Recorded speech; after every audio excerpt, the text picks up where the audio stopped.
menurunkan. Disebutkan dua nama ini karena sangat sesuai dengan keadaan.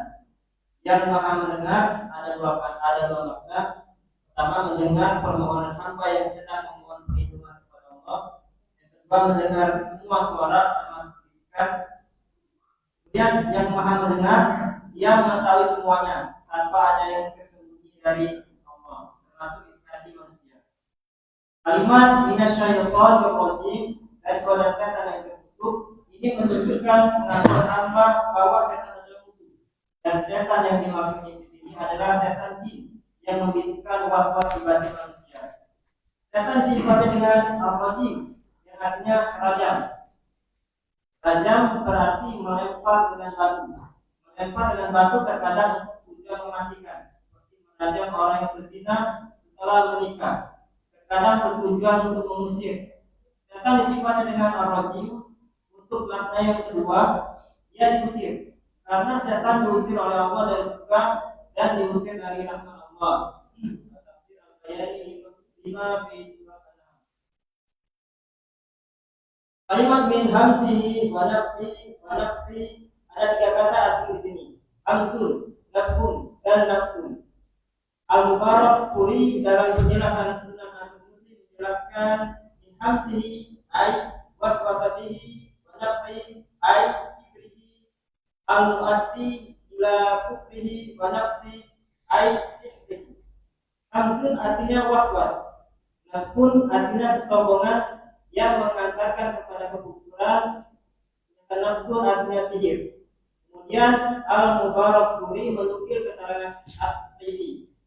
An-nafsu merupakan ungkapan untuk menyebut kesombongan, karena setan meniupkan was-was sehingga merasa besar di hadapannya dan menghina manusia. An-naf adalah ungkapan untuk menyebut syair, karena ini yang dilakukan seperti ruqyah atau jadi-jadi. Fatul Ahwazi Syarul Mudi juga Al-Matar 3 mungkin Allah. Iya, kemudian penulis Hafizahullah Ta'ala Al-Ustaz Aminur Bait menjelaskan kepada kita tentang tafsir dari ta'awudz yang kita ucapkan. A'udzubillahi minasyaitonir rajim min hamzihi wa nafthihi wa nafsi, kan redaksi lengkapnya. Yang pertama kalimat a'udzubillah. A'udzubillah artinya aku berlindung kepada Allah. Jadi ketika kita mengucapkan a'udzubillah itu, dalam hati kita ada bentuk pengakuan. Ada bentuk kebutuhan, kita butuh kepada perlindungan Allah. Kita mengakui kita lemah. Gitu. Hati kita meyakini seperti itu dan lidah kita mengucapkan a'udzubillah. Dan hati kita mengatakan, ya Allah, aku butuh Engkau, ya Allah. Kalau tidak kena perlindungan Engkau, maka aku tidak akan mampu berlindung dari dahsyatnya godaan syaitan yang terkutuk ini. Sebagaimana yang beliau nukilkan dari kitab I'anatul Talibin. Kemudian makna as-sami'ul alim. Ya, a'udzubillahi as-sami'il alim, gitu. Aku berlindung kepada Allah, zat yang maha mendengar lagi maha mengetahui. Jadi ada dua makna kata beliau. Yang pertama, Allah mendengar permohonan hamba yang sedang memohon perlindungan kepadanya. Jadi Allah itu mendengar, Pak. Walaupun kita dalam hati, walaupun dalam hati pun Allah mendengar isi hati. Kemudian mendengar semua suara Allah, termasuk suara bisikan, dan Allah maha mengetahui semua yang diucapkan oleh manusia, baik itu yang diucapkan secara lafaz ya ataupun yang diucapkan dengan suara hati. Allah Subhanahu wa taala Samiul Alim mengetahui hal itu. A'udzubillahi as-sami'il alimi minasyaitonir rajim. Yaitu adalah dari godaan syaitan yang terkutuk. Sekarang syaitan di sini maksudnya syaitan dari kalangan jin nih, Pak ya. Karena kalau syaitan dari kalangan manusia ini ungkapan kita lebih ya, tidak hanya cukup kita mengatakan a'udzubillahi minasyaitonir rajim. Kita harus negur dia, ya kan? Bahkan harus dengan tangan bagi yang mampu ya memiliki kekuasaan. Sebagaimana sabda Nabi sallallahu alaihi wasallam, "Man ra'a minkum munkaran falyughayyirhu bi yadihi." Gitu. Kalau setan dari kalangan manusia itu lebih parah lagi sebenarnya. Karena setan dari golongan jin itu bisa kita berdoa dengan doa ini, tapi kalau dengan setan golongan manusia mesti ada, kalau kita mampu ya bagi yang pihak yang memiliki dia harus dengan tangannya. ya, atau dengan lisannya, dan kalau nggak mampu dengan hatinya, kan seperti itu dalam menangkal kemungkaran yang dilakukan oleh syaitan dari golongan manusia. Namun kalau bacaan ini Pak, ini khusus syaitan dari golongan jin, karena syaitan itu pada dasarnya diantara maknanya disebutkan dalam tafsir Ibnu Katsir, syaitan itu Pak, ada yang mengatakan ulama sifat. Jadi sifat yang berasal dari kata syaitona itu artinya ba'uda, jauh. Sesuatu yang jauh dari kebenaran itu syaitan. Baik itu dari golongan jin, berarti kalau syaitannya jin itu syaitan jin kafir. Dan syaitannya manusia ya adalah manusia yang mengajak kepada kemungkaran. Baik itu manusia yang kafir maupun manusia yang statusnya muslim namun melakukan atau mengajak kepada kemungkaran. Itu juga dikatakan syaitan. Ini hadir yang diberikan oleh Allah. Kemudian syaitan yang sifatnya adalah terkutuk, ya, ar-rajim.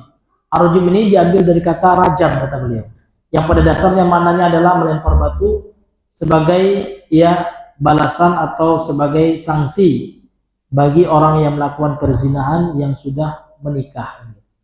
Dan melempar batu itu juga digunakan untuk mengusir, maka syaitan itu terkutuk, terusir ya, sampai dilempar dengan batu gitu ya. Ini diantara makna dari kata ar-rajim, sifat dari syaitan itu yang terkutuk. Jadi kita berlindung kepada Allah dan kita butuh dengan perlindungan Allah, yang mana Allah adalah zat yang maha mendengar, mengetahui segala apapun.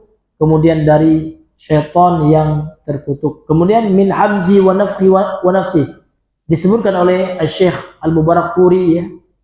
Beliau punya kitab ya syarah terhadap ya Sunan At-Tirmidzi.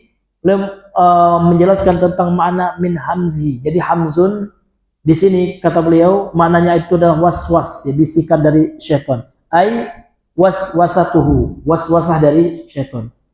Wa nafkhihi, kemudian nafkhi itu adalah tiupan Pak ya.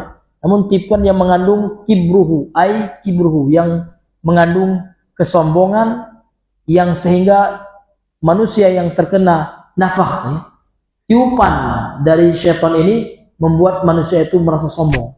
Yang mana sombong itu Pak mengarah kepada kekufuran gitu, seperti itu. Jadi kita berlindung kepada Allah dari waswas syaitan, kemudian dari waswas yang sifatnya lebih spesifik, yaitu waswas yang bisa membuat seseorang itu menjadi sombong. Jadi sifat sombong itu Pak, berarti itu ya bisa kita pastikan itu dari sebab syaitan. Ada orang ya lihat temannya pakai motor butut misalkan, kita motor bagus dan mati kita kan gitu ya, masa motornya kayak seperti itu, ini lihat saya bagusnya, itu setan pasti itu ya. Berarti kita lagi di nafakh oleh syaitan, maka kita a'udzubillahi minasyaitonir rajim min hamzihi wa nafthihi wa nafsihi, langsung kita baca doa itu dari syaitan itu ya, seperti itu. Atau nampak teman kita ya rupanya angus sekali ya, nampak teman kita yang kebetulan hitam Pak ya, kayak bangkit dari open ya, kayak keluar dari open kosongnya minta ampun gitu. Itu kan ada kesombongan Pak ya, kita merasa kita lebih ganteng ya, yang lebih putih, sementara teman kita dari negro misalnya Pak hitam tuh ya. Nah, itu pasti dari setan itu Pak. Karena sombong itu Pak ada dua. Yang pertama batarul haq ya, menolak kebenaran. Yang kedua menghinakan manusia. Jadi kalau orang suka menghina orang, menghina fisik orang, menghina orang tua, kamu nih lelet kali, kan yang menghina juga tuh. Cepat dong, nggak boleh Pak. Tapi kita arahkan boleh Pak ya, agak cepat Pak, itu boleh, jangan dihinakan. Dasar lelet lu, tolol gitu, auzubillah. Itu semua dari sebab Pak? Dari syaitan itu. Yang kalau ada keinginan itu Pak, maka kita berlindung kita. Tapi kalau sudah kita lakukan istighfar kita ya, setan sudah ketawa kan kata setan ya. Jadi setan senang sekali Pak ya dengan bos yang pemarah itu. Dia suka mentolol-tololkan karyawannya, suka menghina karyawan, itu senang setan. Ini teman saya nih kata setan ya. Bahkan mungkin setan Pak ngaku kalah gitu ya. Ini lebih hebat daripada saya nih gitu ya.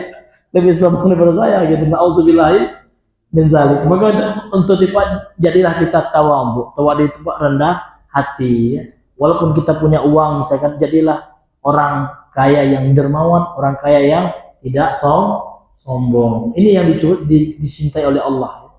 Namun kalau sombong Pak, itu temannya iblis, syaitan. Nauzubillahi min dzalik. Maka pentingnya kita membaca doa perlindungan ini supaya kita jauh dari sifat seperti itu. Kemudian Wa nafsi itu ai sihri, dari sihirnya. Jadi ini juga doa ruqyah nih Pak, penangkal dari sihir. Nah, jadi ini bisa juga kita baca ketika menangkal orang yang kena ruqyah atau kita ruqyah pribadi, ruqyah mandiri, bisa kita baca doa ta'awuz ini. Ya. Fadhal hina. Ya. Fadhal.